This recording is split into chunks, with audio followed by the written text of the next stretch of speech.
কিছুদিন আগে ২,৫০০-এর বিভিন্ন গ্রুপগুলোতে একটা পোস্ট করেছিলাম। সেখানে তরুণ প্রজন্ম এবং শিক্ষার্থী বৃন্দকে আমি আহ্বান করেছিলাম যেন সবাই একসাথে এসে হাজির হয়ে একটি সুন্দর ২,৫০০ গঠন করার জন্য একটি টিমওয়াইজ কাজ করেন। কিন্তু সেখানে কিছু প্রশ্নের সম্মুখীন হতে হয়েছে। কিছু মানুষ আছেন যারা প্রশ্ন করেছেন যে এতদিন পর্যন্ত যে আন্দোলনটি হয়েছে সেগুলোতে আপনাদেরকে কখনো মানে ২,৫০০-এর আন্দোলন হতে দেখিনি, ২,৫০০ আপনারা আন্দোলন করেননি, সুতরাং এখন গর্ত থেকে বেরিয়ে আসছেন, এই ধরনের কথাবার্তা তারা বলছেন এবং বলতে শোনা যাচ্ছে আর কি। এখন আমি যদি পাল্টা তাদেরকে প্রশ্ন করি যারা এই ধরনের প্রশ্ন করে যাচ্ছেন যে আপনারা কোথায় ছিলেন, আপনারা কি সমালোচনা করার জন্য আপনাদের জন্ম হয়েছে, নাকি আপনারা ছাত্রলীগ করেন, অর্থাৎ আপনারা কি আওয়ামী ফ্যাসিবাদের কোনো অংশীদার কিনা বা অংশীজন কিনা।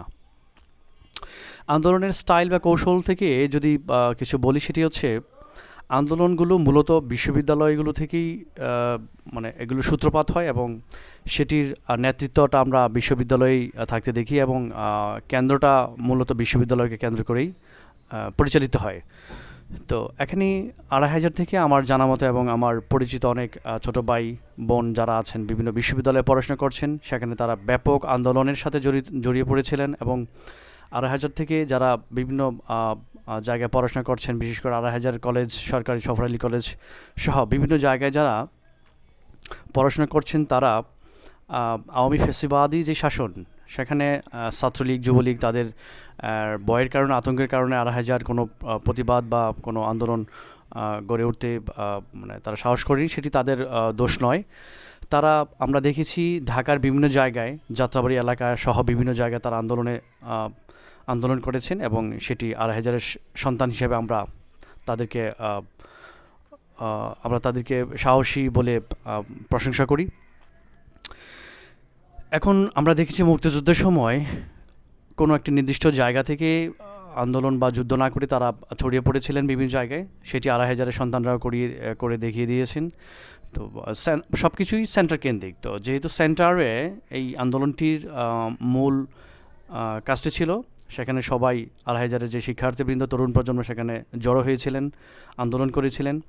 আন্দোলন সফল হওয়ার পর তারা যে উপলব্ধিটা করেছেন নিজ নিজ উপজেলায় ফিরে আসার জন্য, অর্থাৎ নিজ নিজ উপজেলায় ফিরে এসে কাজ করার জন্য, অর্থাৎ এখন তরুণ প্রজন্ম শিক্ষার্থীবৃন্দ যারা এই আন্দোলনের সাথে ছিলেন তারা ২,৫০০ ফিরে এসেছেন, বাজার মনিটরিং করছেন, গ্রাফিতি আঁকছেন, বিভিন্ন ধরনের সংকট বা সমস্যাগুলো তারা সমাধান করার জন্য এগিয়ে আসছেন।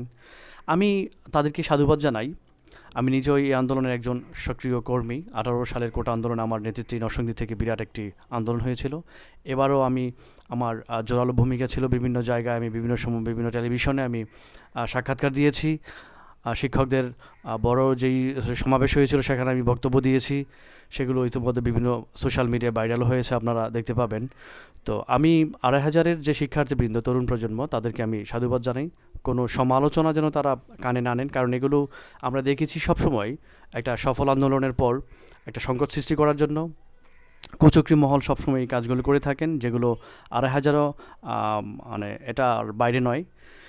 তাই আশা করব যারা সমালোচনা করছেন তারা সমালোচনা থেকে দূরে থাকার জন্য তাদেরকে আহ্বান করব। তরুণ প্রজন্মকে কাজ করার জন্য সুযোগ দেওয়ার জন্য আপনাদেরকে অনুরোধ করব, যেন আরও যারা আন্দোলনে সম্পৃক্ত হতে পারেননি কিন্তু আগ্রহ আছে, তারা তরুণ প্রজন্ম যারা সমন্বয় পরিষদ লিডে আছেন বা নেতৃত্ব দিচ্ছেন, তাদের সাথে আপনারা যোগাযোগ করবেন, এগিয়ে আসবেন, তার জন্য আপনারা তাদেরকে সর্বাত্মক সহায়তা করবেন। ধন্যবাদ।